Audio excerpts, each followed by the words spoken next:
Bem-vindos a mais um episódio do PodCap, o podcast da CapTable, a maior plataforma de investimentos em startups do Brasil. Eu sou o Leonardo Zamboni, CRO da CapTable, e estou aqui com vocês em todos os episódios. Você pode nos acompanhar aí nas principais plataformas de áudio e vídeo. O assunto de hoje é CVC, Corporate Venture Capital.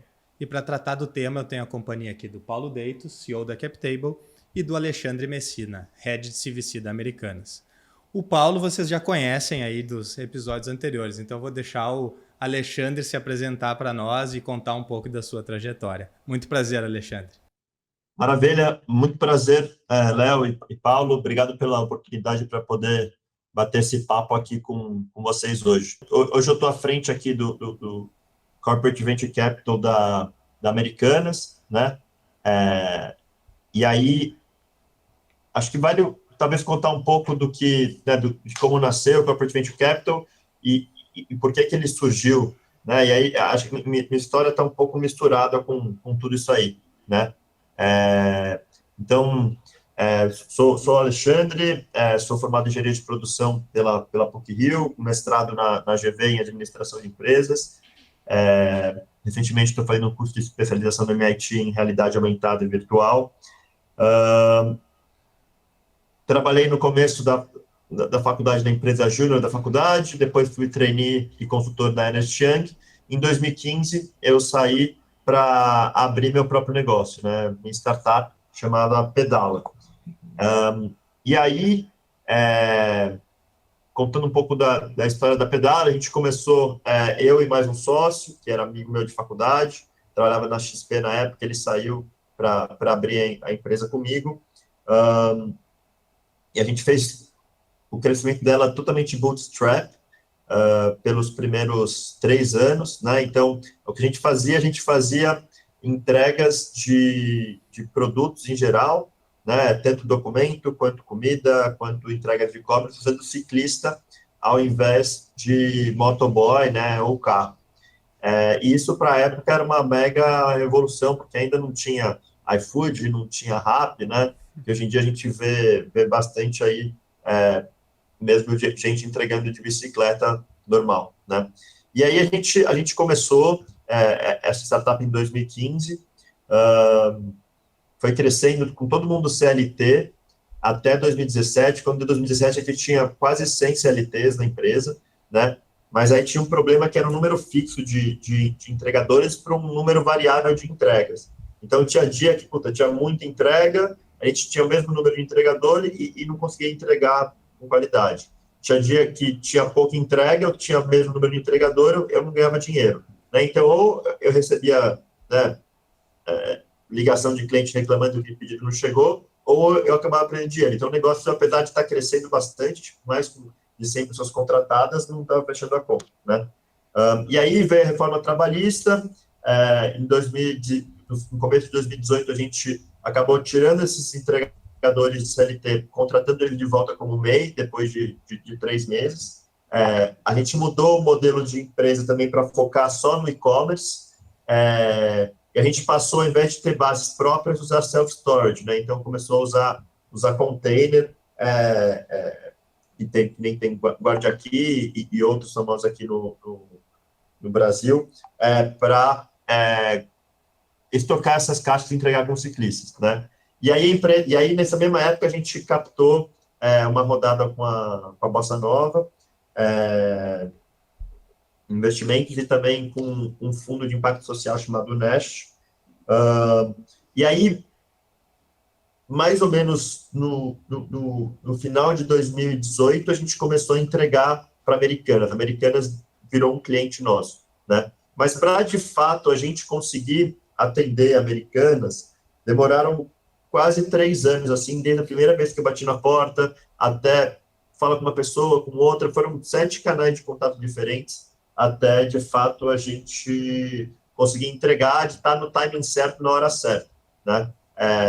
Porque, beleza, hoje em dia, né, a gente é um ecossistema aqui, tanto de varejo físico, quanto plataforma digital, né, quanto fintech, quanto advertising, quanto em logística, etc. Mas na época era muito focado principalmente em varejo e entrega, né?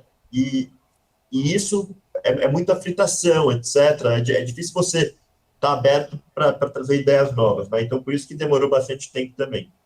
Quando a gente vendeu a startup para americanos, a gente tinha feito 500 mil entregas no ano, e 2 anos depois a gente fez 5 milhões de entregas. Então, depois que plugou de verdade a startup aqui dentro, o negócio decolou, assim, cresceu 10 vezes em 2 anos.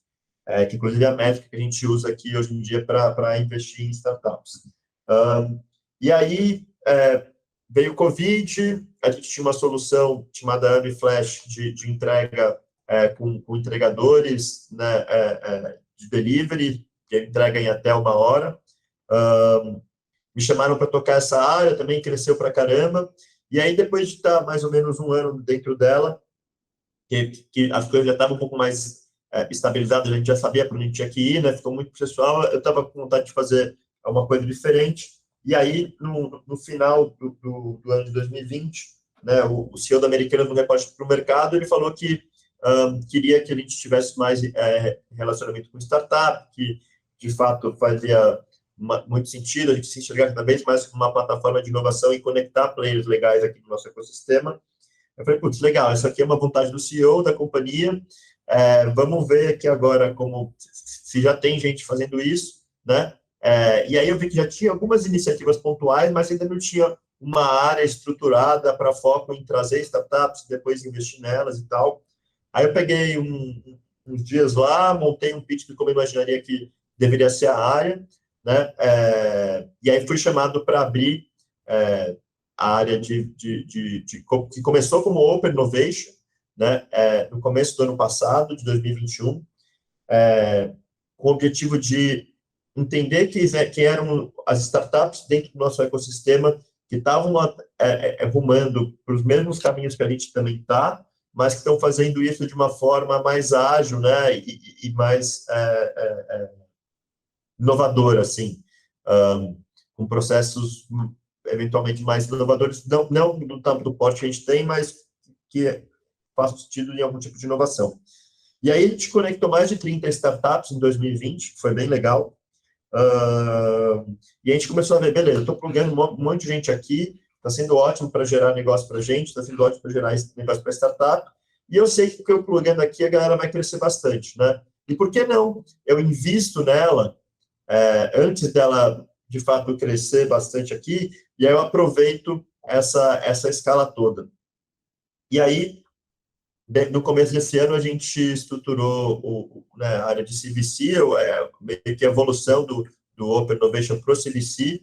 Então, agora, a gente, além de conectar startups, aquelas que fizerem POCs que gerem mais resultados, a gente investe para acelerar ainda mais aqui dentro, né? A gente já fez alguns investimentos esse ano, a gente ainda não abriu para o mercado, mas a ideia é continuar fazendo, enfim, ao longo do ano, com startups que estejam dentro da nossa tese.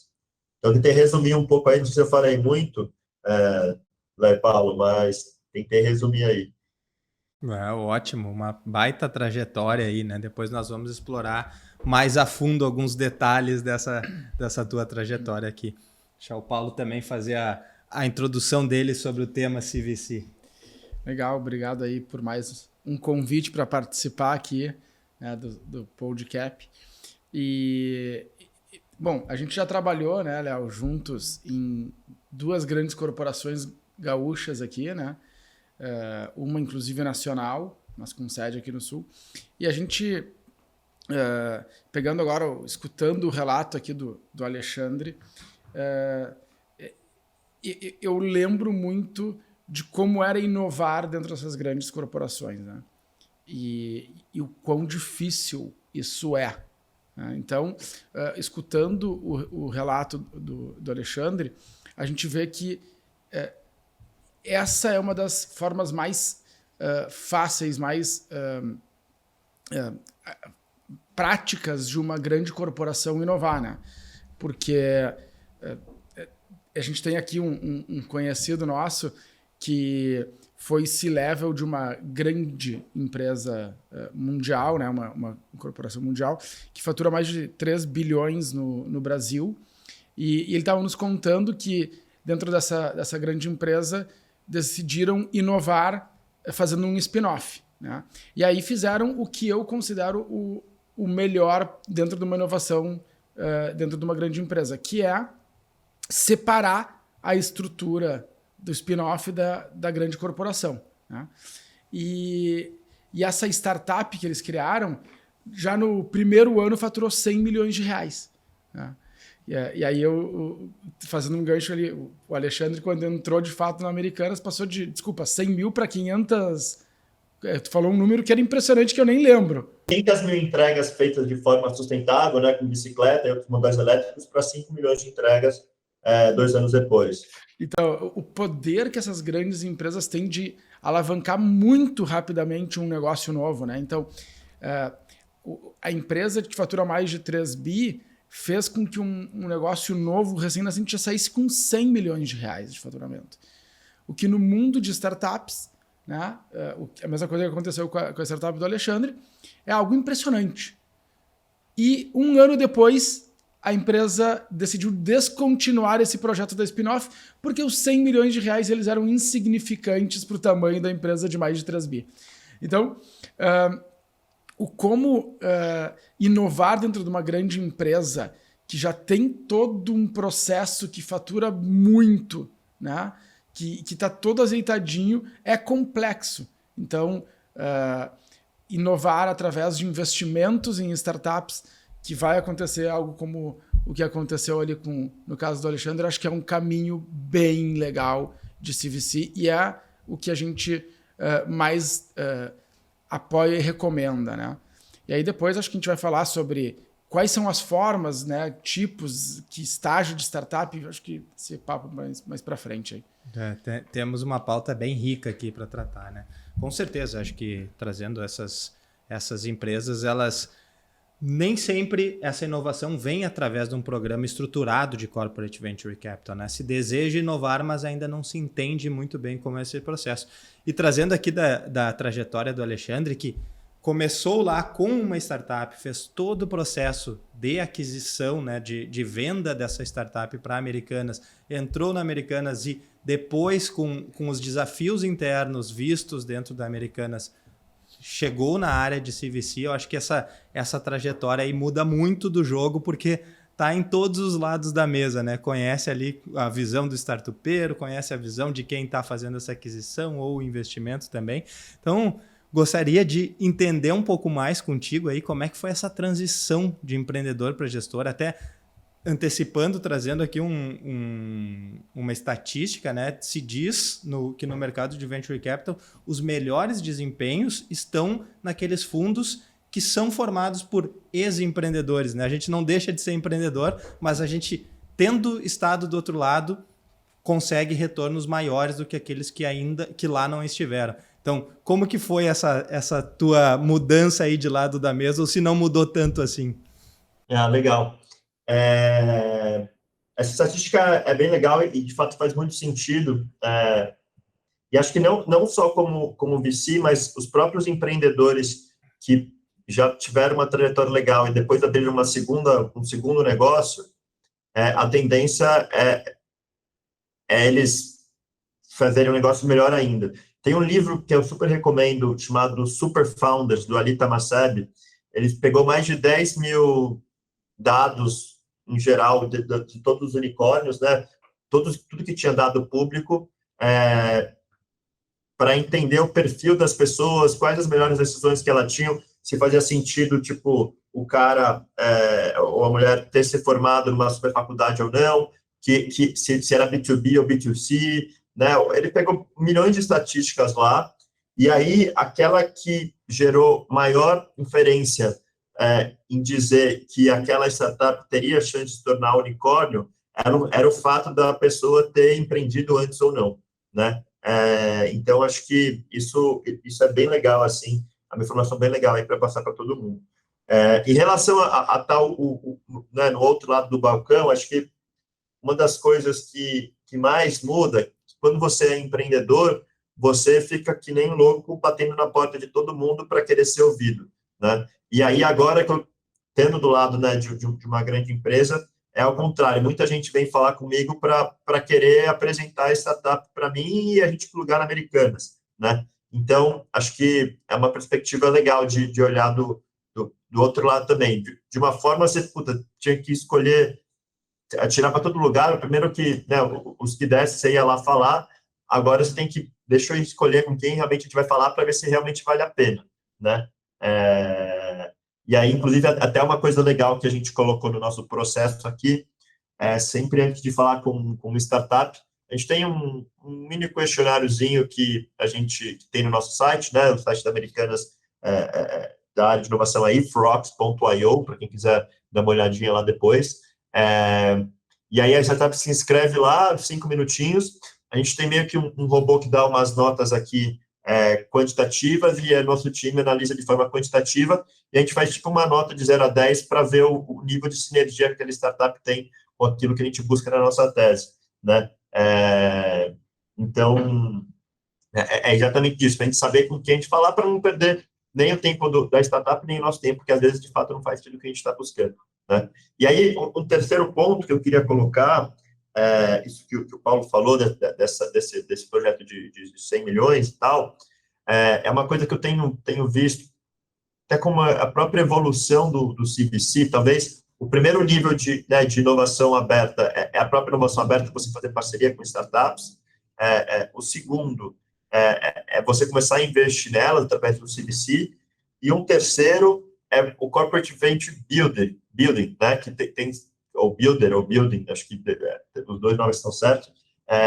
Mas, de fato, você construir novos negócios através de parceiros externos também, né? Que tem muito dessas empresas aí de inovação tem feito isso também. Então, acho que é uma coisa que vale a pena, até um assunto para vocês trazerem em podcast, esse modelo de Corporate Venture Building também, que está crescendo bastante. Acho que sim, acho que é bem bacana a gente depois ver esse assunto. A gente não é especialista aqui, mas a gente seria um prazer convidar alguém que possa contribuir, porque é um assunto bem interessante e novo, né? Mas eu queria até te fazer uma provocação, Alexandre, que eu entendo que um pouco disso de fazer uma seleção, né, para, como tu falou ali, para otimizar o tempo da startup e da corporate, né, é muito importante. E aí criar a tese, né?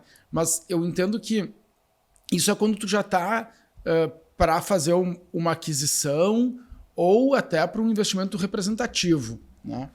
E esses pontos são relevantes mesmo, porque tu não tem condições de avaliar dezenas de startups por mês, né? E passar por todo o processo que deveria ser feito numa Americanas para escolher qual startup ou contratar como fornecedor, né? Ou para investir.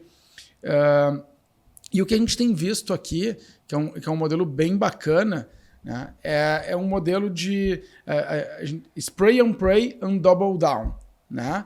E o que significa isso aqui para a galera que não está tão familiarizada com esse conceito?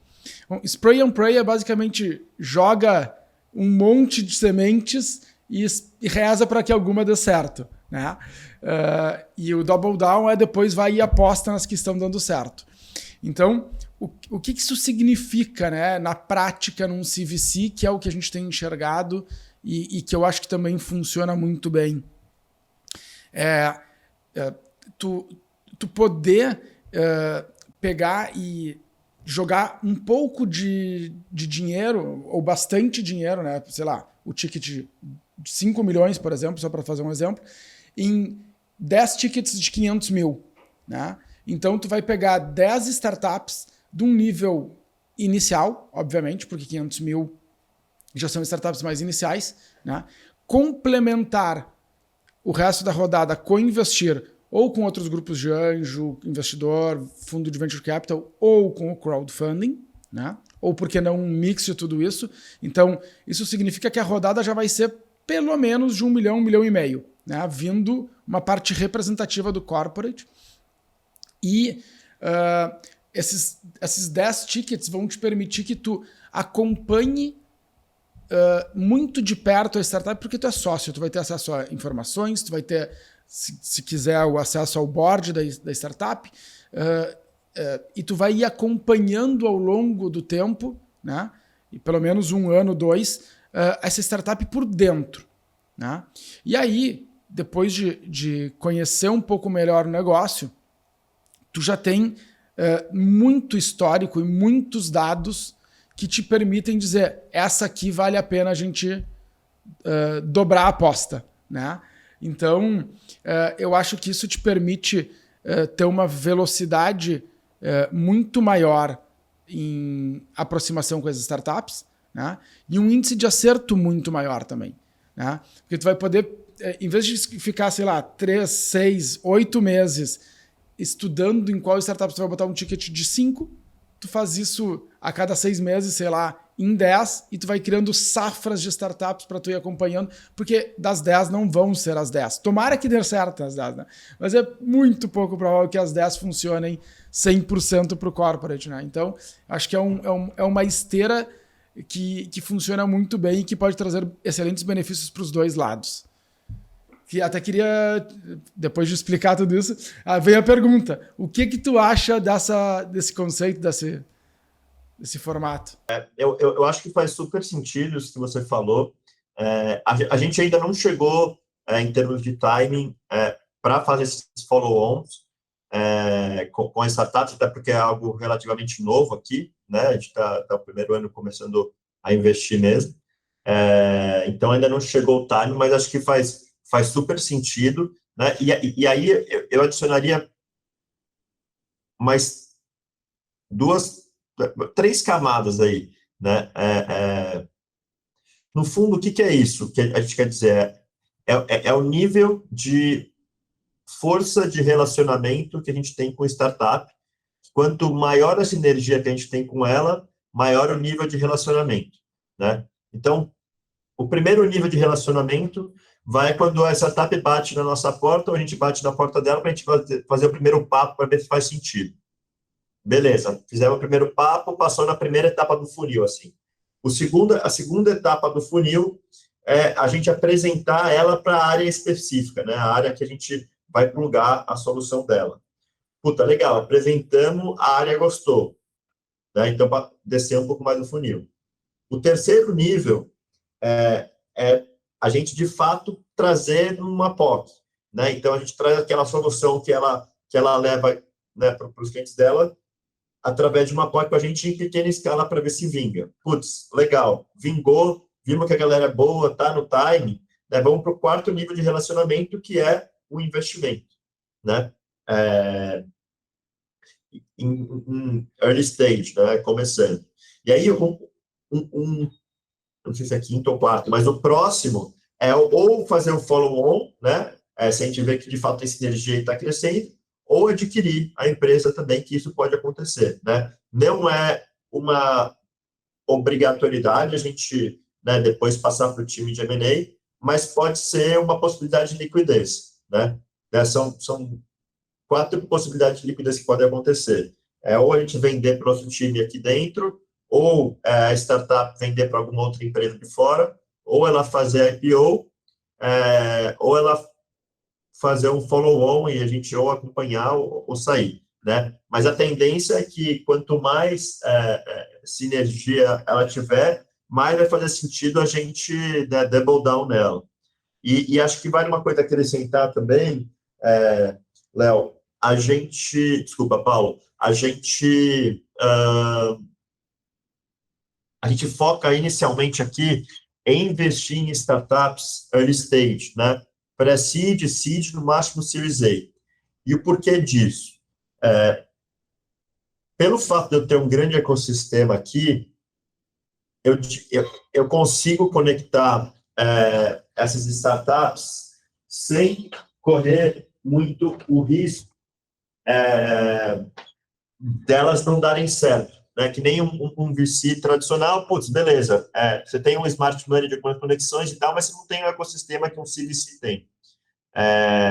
Então, assim, eu consigo pegar essas startups na fase inicial fazer elas crescerem bastante, né, ter um múltiplo alto, sem um risco que um VC tradicional teria, né? Então, é um pouco por isso também que a gente foca bem em startup early stage, porque o múltiplo é maior e o risco é menor, né?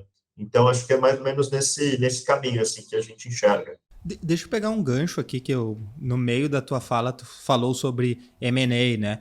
E hoje, dentro de algumas estruturas de empresas, alguns confundem um pouco o que seria o CVC com o M&A. O que tu vê entre das principais diferenças entre os dois? Legal. Só, acho que em termos técnicos, né, o M&A é quando a gente compra uma startup, né, ou eventualmente tem um path to control, alguma coisa do tipo, mas que de fato Americanas passa a ter o controle da startup. Foi o que eu fiz com a Pedala. A gente participou do processo do M&A, né? A gente de fato foi 100% adquirido pela Americanas, que é diferente do CVC, que a gente investe, né, a gente compra pedaços nas startups. Mas mais que comprar pedaço, é comprar um direito a ter um pedaço, né? Seja muito conversível, safe, enfim.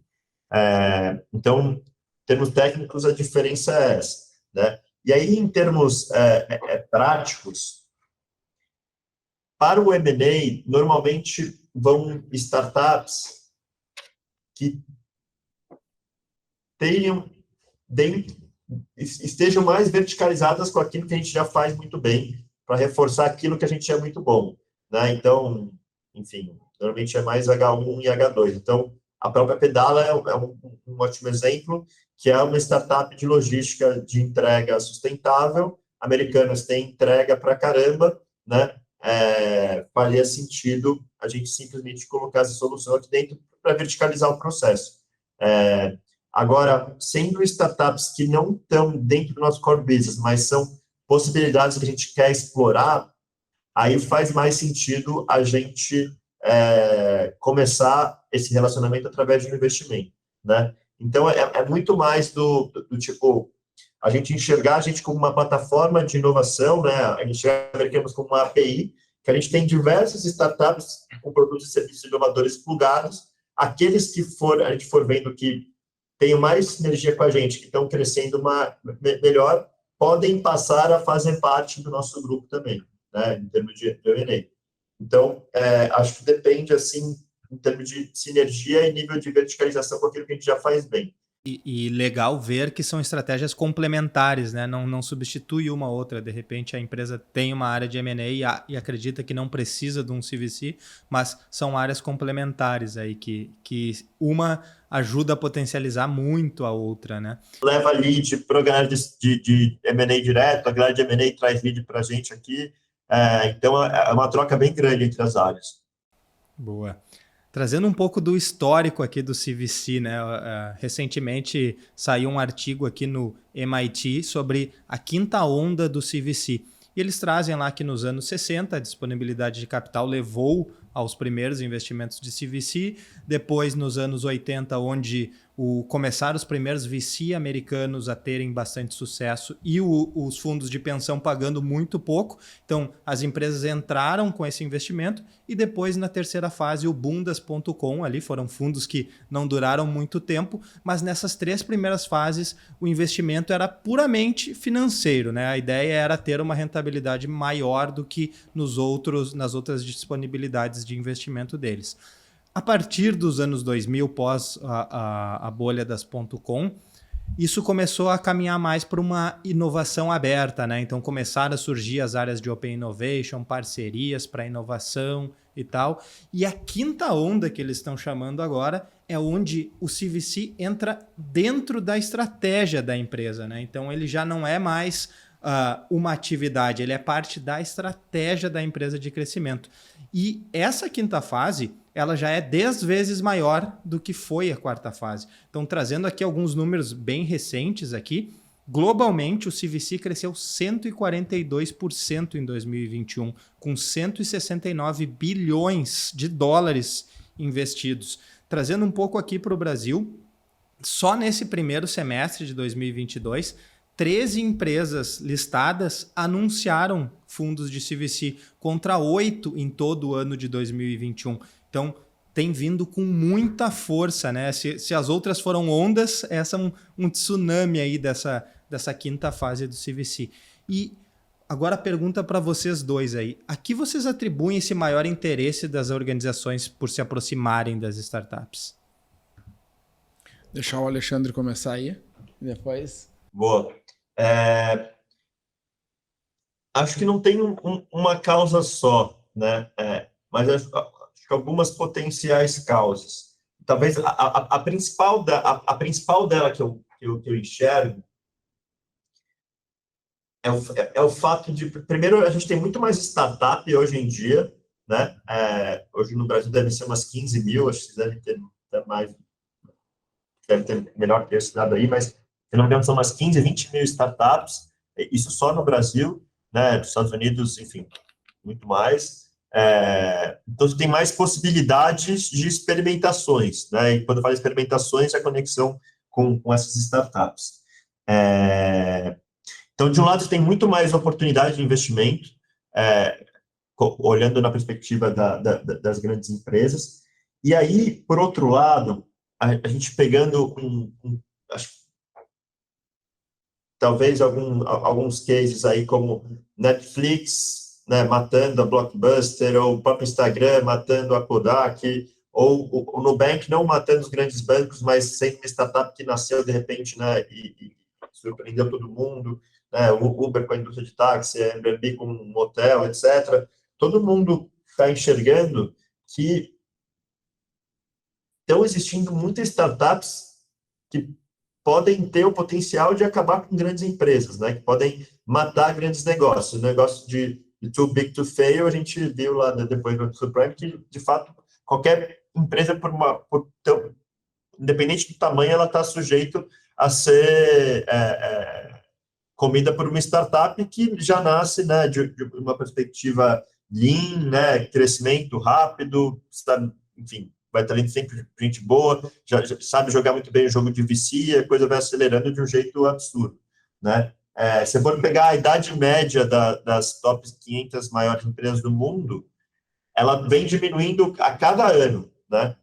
Você pegar hoje em dia, enfim, beleza, você tem Apple e Microsoft que já tem há mais um tempinho, mas você tem ali a Meta, você tem, né, o Google, você tem a Amazon, que são empresas dos últimos 20 anos, né? E você tem diminuído cada vez mais, então, acho que um dos motivos né, de ter aumentado esse valor e número de investimento de fato, o medo né, das grandes empresas de serem, né, disruptadas por essas pequenas e a maior oportunidade de investimentos que tenham mais a ver com o negócio. Acho que essas são as duas principais coisas, assim, sabe? Eu não sei o que vocês enxergam aí também. Eu tô há 10 anos fora do mercado de Big Corps, né? Mas o tempo que eu vivi, me lembro, por exemplo, a gente trabalhando numa empresa de mídia, né? Terceiro maior grupo de mídia do Brasil, década de 2000 lá, algumas inovações acontecendo, né? E eu lembro até hoje, poucas inovações acontecendo no mundo da comunicação naquela época, né? Não se previa que os jornais iam acabar tão rápido como estão acabando, ou praticamente acabaram já. E eu me lembro do cara que estava assumindo a companhia, né? Que ia virar o CEO da companhia, em 2009, falando que ele queria fazer uma competição de vídeos de 1 minuto. Histórias de 1 minuto. E a gente, naquela época, achava uma loucura isso, né? Pra tu ver como ele estava à frente do tempo dele. E ninguém na empresa conseguiu ter a visão que ele teve naquela época, porque ele dizia que os vídeos de 1 minuto iam dominar o mundo, que não ia ser mais uma novela de 1 hora, né? Que as pessoas não iam mais parar 1 hora para assistir a novela, que as pessoas queriam vídeos de 1 minuto. E em 2009, isso pra gente era inimaginável, né? Hoje o TikTok e o Instagram estão aí para provar de que ele estava certo. Sim. Né? Então, eu acho que, além do que o Alexandre trouxe, as grandes corporações, elas sempre quiseram inovar. Né? Elas sempre buscaram inovação para crescer. Porque o negócio dela, como a gente já falou, já é muito grande. Crescer 2 dígitos é muito difícil. Né? Quem fatura 5 bilhões, crescer 2 dígitos é bastante coisa. Né? Então, ele precisa sempre inovar. Buscar algum novo produto, algum novo mercado, alguma coisa externa ao negócio dele para ele crescer. A forma, como tu mencionou ali, os 5 estágios, 5 eras, né, do CVC, já se comprou outras empresas, já se comprou concorrente para poder crescer, etc. e tal. E meio que essa fase de consolidação sempre vai existir, como consolidar mais empresas, mas ela já meio que agora deu uma paradinha, né? Vai demorar um tempo até outras crescerem para eles voltarem a poder incorporar. Então, junto a isso, ali a facilidade de empreender hoje no mundo, né? Com a inovação e com a tecnologia, que é algo que é complexo numa organização que é tão robusta, que tem, né, um tamanho tão grande e com processos tão bem definidos. E aí são 2 estruturas que não se combinam. Né? Uma startup que é ágil, que é sem processos, que consegue pivotar se for necessário muito rapidamente. Essa cabeça não funciona na cabeça do corporate. Então, quando o cara quer inovar, buscando a inovação em tecnologia, ele fazer sozinho não parece tão óbvio e tão fácil de fazer. Então é mais fácil, na minha visão, investir, entrar e depois, em todo caso, adquirir o negócio, né? Absorvendo isso como um novo produto, serviço ou mercado. Eu vivi com o Paulo essa mesma época aí na mesma empresa, também lembro no ano de 2009, falarem sobre o vídeos on demand seria o futuro. E também, apesar de que algumas pessoas dentro da empresa recebendo esses relatórios acharam interessante, isso não andou dentro da empresa. E esse é o gancho para eu fazer a minha próxima pergunta, né? Quais são os desafios de implantar essa cultura de inovação? Ou mais especificamente, quais são os desafios de implantar um CVC dentro da empresa?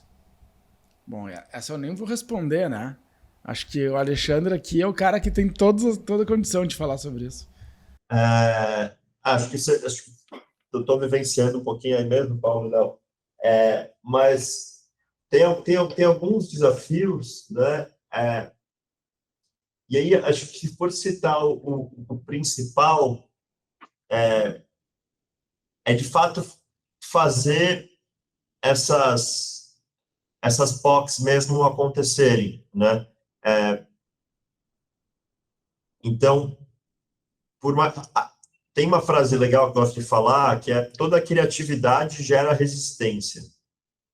Então, se eu tenho aqui a minha área, se eu estou fazendo aquilo que eu estou fazendo todo dia e tal, sei como é que as coisas vão ser, vem aqui alguém de fora e me apresenta uma ideia nova, diferente, quer conectar, plugar uma coisa, é natural do próprio ser humano você falar, opa, calma aí, né? Vamos ver primeiro, quero ver, não sei se eu vou ser tão legal que nem você está falando aí, deixa eu aqui dar uma estudada com calma, né? Então, acho que talvez esse seja o principal desafio, até porque para a gente, de fato, investir em startup, a gente colocou aqui, né, como dentro da nossa tese, do nossa metodologia, a gente, de fato, fazer uma POC, né, uma prova de conceito, antes com a startup, para a gente ver se aquela sinergia que a gente imagina aqui na nossa tese acontece em pequena escala, né? Porque daí, se ela acontecer em pequena escala, a gente investe, sabe que ela vai acontecer em grande escala também, e aí a gente diminui nosso risco, né? E isso é um pouco ruim em termos de timing, já teve alguns deals que a gente perdeu por causa disso.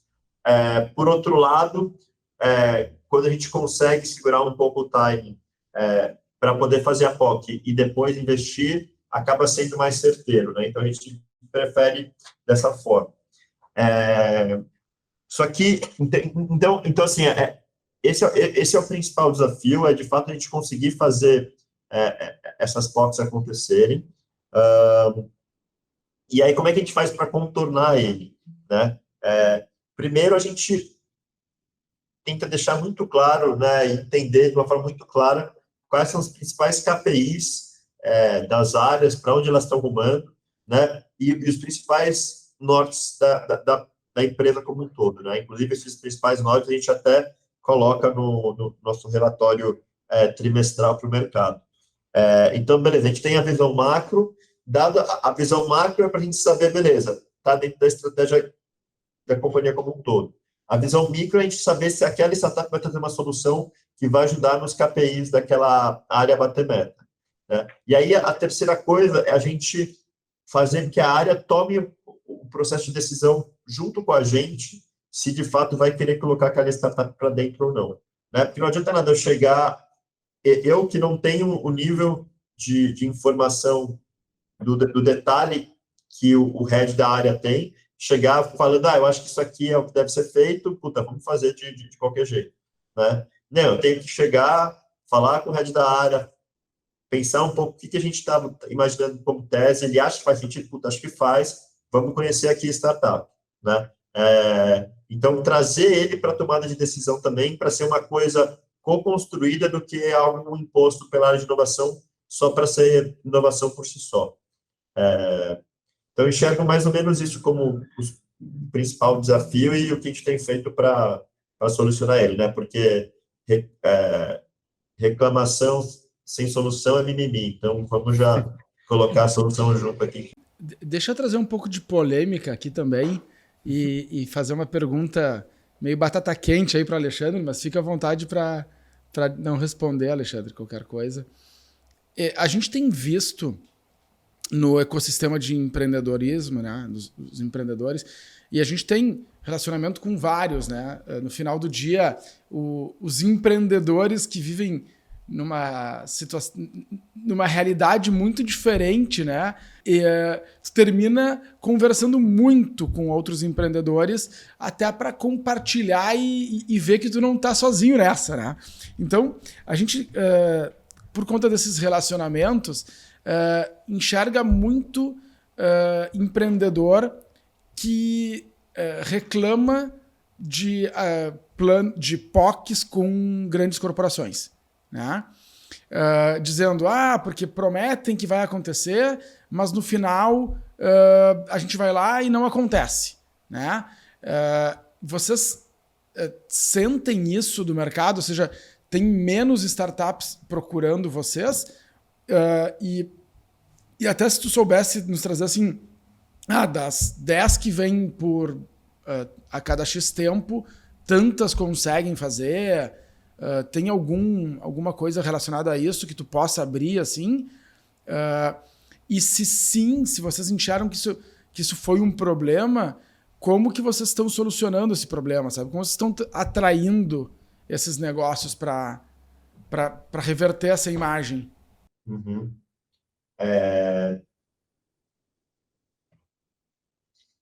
Tô pensando. Tá. Primeiro, acho que uma das coisas que eu aprendi ao longo do ciclo de quando eu tinha minha startup, né, e acho que se mantém até hoje, é uma coisa que todo empreendedor tem que entender, que é o tamanho de ciclo de venda, né? Quanto maior complexa a venda e, eventualmente, de maior tamanho, mais tempo vai demorar, né? Então, se você for uma solução SaaS para SMB, que você precisa custa R$100 por mês, né? Você pode fechar no mesmo dia. Só que se for fechar um negócio gigantesco de milhares ou milhões de reais por ano com uma grande corporação, vai demorar 6 meses, vai demorar um ano ou até mais, né? Eu para conseguir entrar na Americanas lá naquela época, eu bati na porta a primeira vez em 2015 e consegui, de fato, em 2018. Porque, putz, ia ter muita entrega aí, precisavam de alguém para entregar, tinha manda para os caras de bike para ver o que acontece e acabou dando super certo, né? Então, assim, para empreendedores que têm grandes empresas como clientes principais, acho que a minha dica é resiliência. Tem que ser chato, tem que ficar cutucando, tem que ir atrás, né? Putz, eu não pegava cliente novo na perspectiva de pedala com menos de 10 reuniões, assim, até de fato começar a entregar, era muito difícil, né? A primeira, aí fala com pessoas de cargos mais altos, que tomam a decisão, e aí depois vai para baixo, para operação, e aí tem problema de sistema com integração, e vai e volta, tem comercial, tem contrato, tem tudo. Então, assim, não adianta, venda complexa vai demorar mais, venda simples, você quer vender um picolé na rua, você vai na hora ali, né? Então, você pode vender para R$1 milhão para uma pessoa, ou R$1 para 1 milhão de pessoas, né? A grana é igual, né? Só que uma demora muito mais do que a outra. E aí, em relação à quantidade que vinga, de fato, eu diria que uns 25% das POCs que a gente começa, de fato, elas acontecem, elas dão certo e elas escalam, né? Eu diria que a grande maioria para no meio do caminho, e aí tem alguns problemas, né, do tipo, eventualmente, puta, tem que ter uma mega integração e não dá e tal, mas a grande maioria das vezes é porque a gente não, né, a área que a gente apresentou não conseguiu ver valor suficiente que valeria a pena dedicar tempo e esforço para trazer aquela startup. Então, particularmente, eu gosto muito de um livro chamado Good to Great, do Jim Collins, que ele fala a teoria da janela e do espelho. Você fala, cara, bota tudo que é problema da minha startup, não sei o que, é minha culpa, tudo que foi coisa boa é dos meus funcionários, é do meu time, né, é das empresas. Então, não acho que faz sentido você culpar a grande empresa porque você não está conseguindo fechar o negócio. Tenta você falar né, olhar para dentro e falar o que a gente pode fazer de melhor para agregar mais valor àquela empresa, para diminuir o ciclo de venda e ela escalar comigo mais rápido, sabe? Eu acho que tem que olhar. E se talvez você já tentou de várias formas diferentes e não tá batendo, provavelmente ele não é o seu cliente ideal, deve ter outro cliente ideal aí que vale a pena você bater, né? Eventualmente não é aquele tipo de indústria, tem que ser outro tipo de indústria, ou não é enterprise, é empresa pequena e média, né? Mas acho que sempre vale a perspectiva que o que está dando de errado, traz para mim, né? E o que eu posso fazer de diferente? Eu prefiro enxergar sobre essa perspectiva, assim, né? Já teve casos que beleza, a gente foi uma startup, viu que não dava certo aquilo, a gente levou para uma outra área e deu certo, por exemplo, né? Então, tem muito de você estar também no lugar certo que faz diferença. Muito legal, mas deixa eu perguntar mais um dado aqui, porque o dado que tu trouxe é bem interessante. Ou seja, de quem começa, 20, 25% de fato vai, avança e vira fornecedor, né? Ou cliente. E quantas que entram em contato e que chegam até o POC? Tu tem esse dado? Ou tu teria algum chute desse dado? Então, hoje em dia a gente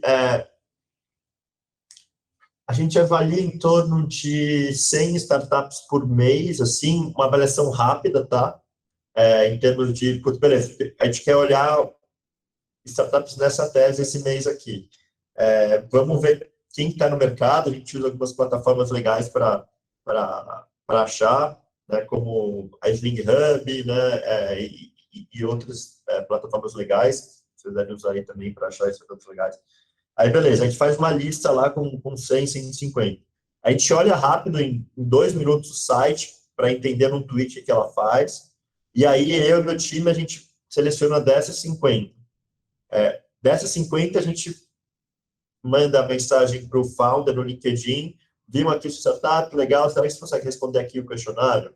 Para a gente ver se tem, de fato, sinergia que a gente imagina. Ele vai lá, ou ela vai lá e responde. Dessas 50, a gente seleciona 25. Dessas 25, a gente apresenta para as áreas, tá? E aí eu diria que talvez umas 12, de fato, as áreas querem fazer POC, e aí dessas 12, 3 ou 4, de fato, vingam, assim. Isso todo mês, assim, né, que a gente vai fazendo esse ciclo. E aí dessas 3 e 4 que acabam vingando, uma parcela delas, estando elas no timing e que, de fato, faz sentido investir, a gente investe. Então, é mais ou menos esse funil, assim. Então, enfim, é mais ou menos dessa forma, assim, que... Bacana. Números brutos. Bacana, a gente adora aqui números, né? A gente mastiga dados todos os dias, então isso é bem legal de... É uma aproximação, tá? Não é? Não, perfeito. Mas é um funil mais ou menos nesse conceito, assim. Perfeito. Obrigado. E dentro disso, o que tu vê a importância de trabalhar com parceiros, né? Porque, obviamente, a POC ali tu vai fazer um teste de produto, vai fazer um teste de sinergias para trazer uma escala, mas vários outros fatores tu deve avaliar aí, né? Tu certamente avalia antes de fazer esse investimento na startup. Então, a gente vai ver histórico dos founders, entendimento sobre as complementaridades entre os sócios, o cap table da própria startup, tudo isso deve ser avaliado. E como que tu vê esses parceiros, a relevância desses parceiros nesse processo? De repente, um investidor de uma rodada anterior, ou um investidor que está avaliando uma oportunidade e gostaria de ter a Americanas como um sócio nessa rodada? Muitos investimentos que a gente faz, a gente co-investe, tá? Dificilmente tem alguma startup que a gente investe como único investidor, assim, né? E acho que o porquê disso, e eu vejo isso é uma prática do mercado, né? É difícil você ter um único investidor em independente de qual seja a rodada, né? E acho que o motivo disso é porque, dependendo do investidor, você traz complementaridades diferentes, né? Então, uma parte da sua rodada você pega a grana com o CVC e é bom porque você tem um mega ecossistema que você pode desconectar. Outra parte você pega o cap table, que aí é bom porque você consegue ter distribuição de vários pequenos investidores que podem ajudar, né? Então, é muito bom para você escalar o seu negócio, né? E aí, para o outro, você pode pegar mais algum especialista do seu setor, um VC muito direcionado, que vai te dar todo o smart da indústria, né, de como ela se comporta e tal. E aí você consegue meio que fazer um power trio aí que vai aumentar as suas chances de dar certo, porque se você simplesmente pegar um investidor só, né? Então, para a gente é bom assim, porque diminui o risco do negócio não dar certo, porque ele vai estar melhor assessorado, digamos. Inclusive, a gente fala bastante com o VC aqui, muitas startups que chegam para a gente, elas chegam apresentadas por VCs, que os caras eventualmente já investiram ou estão pensando em investir e querem fazer alguma coisa junto com a gente, porque sabem que a gente conectando no nosso ecossistema diminui o risco deles também, né, de o negócio não dar certo. Pelo contrário, ele aumenta a probabilidade de dar certo. Então, mais ou menos assim que a gente enxerga, e eu enxergo que o mercado olha dessa perspectiva. Eu não sei como vocês enxergam isso também de co-investir pela CapTable. Eu jogar a pergunta aí para vocês também. Bom, a gente é suspeito para isso, né? Mas para o corporate, o melhor modelo que a gente enxerga é esse do Spray and Pray e Double Down, que tem já alguns cases aqui que aconteceram, né? A gente também entende que o co-investimento vai cada vez fazer mais sentido dentro de plataformas de crowdfunding, né?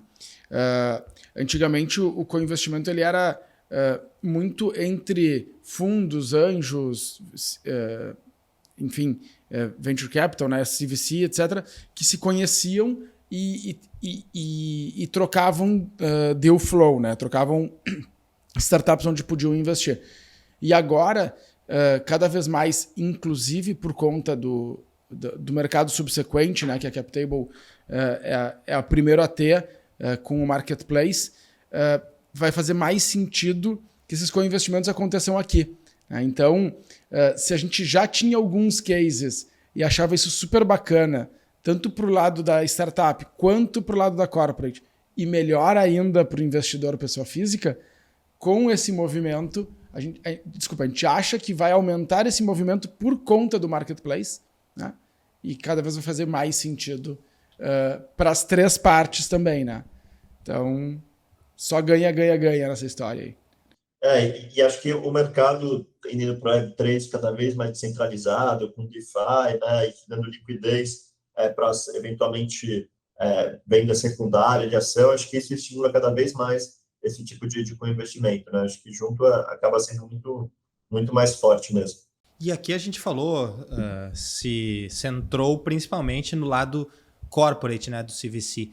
E para a startup, qual é o principal benefício dela plugar, né? Acho que alguns já foram citados aqui ao longo da nossa conversa, mas como que vocês veem os benefícios para a startup?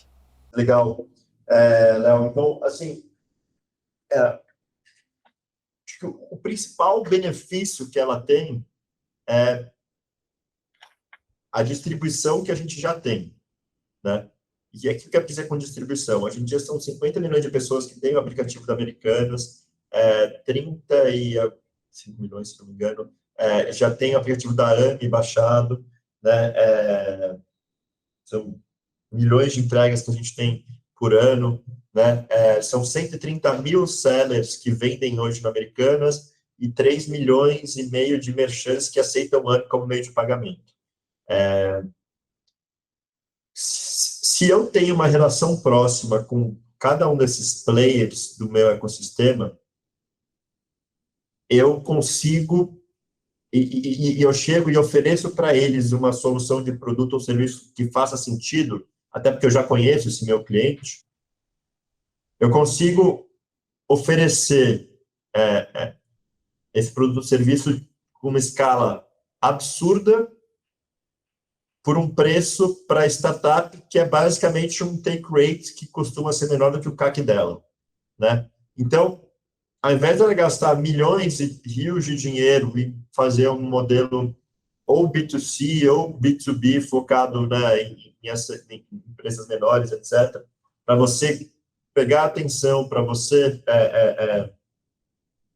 conseguir vender, acredito que é uma melhor estratégia você estar plugado em diversos players do mercado que já tem esse canal de distribuição, que tem o seu perfil de cliente, e você vender através de lá, pagando o take rate para quem te oferecer, no valor semelhante ao que você tem de CAC, né?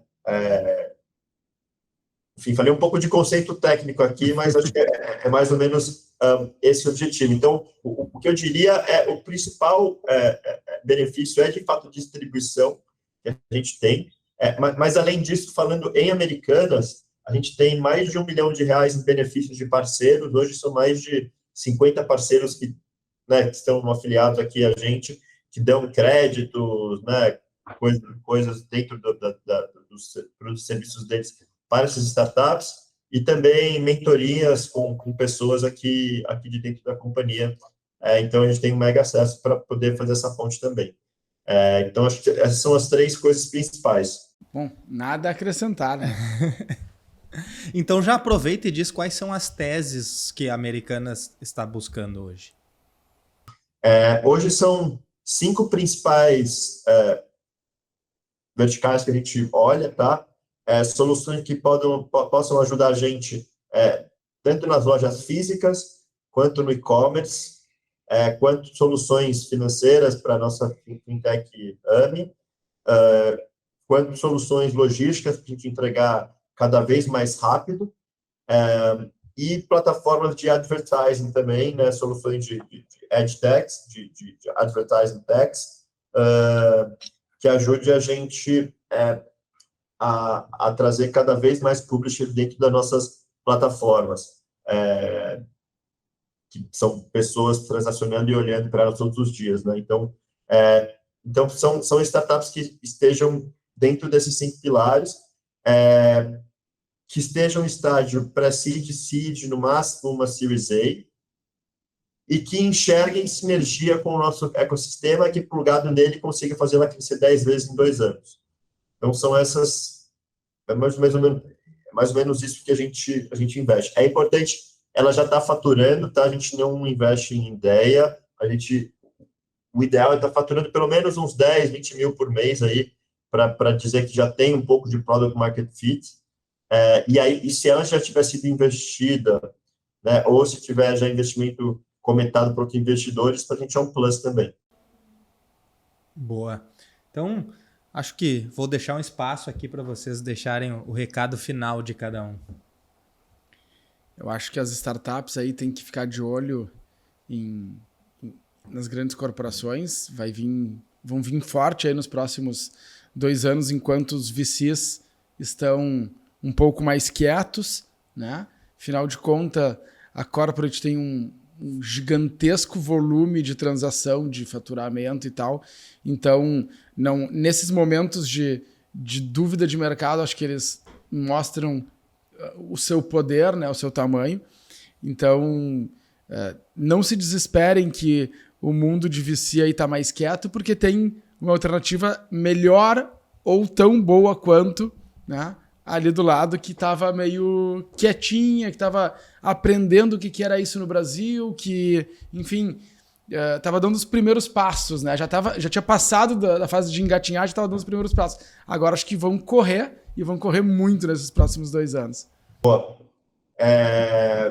Acho que falando um pouco do meu lado, acho que a última mensagem vai um pouco naquela provocação que vocês fizeram, do empreendedor eventualmente ficar desanimado com inovação, né, eu diria, não desanime, né, continue tentando. De fato, é uma mudança bem recente. Essas áreas de inovação estão sendo criadas nos últimos anos exatamente com esse propósito de diminuir a fricção entre startups e grandes empresas. Então, se eventualmente não rolar com uma ou outra, faz parte do jogo, né? Se não está rolando assim, imagina se não tivesse área de inovação, era muito mais difícil antes, né? Então, tenta olhar com bons olhos essas áreas e continua indo atrás, que o mercado está muito aberto a ouvir e trazer novas soluções para trazer um ganha-ganha, né?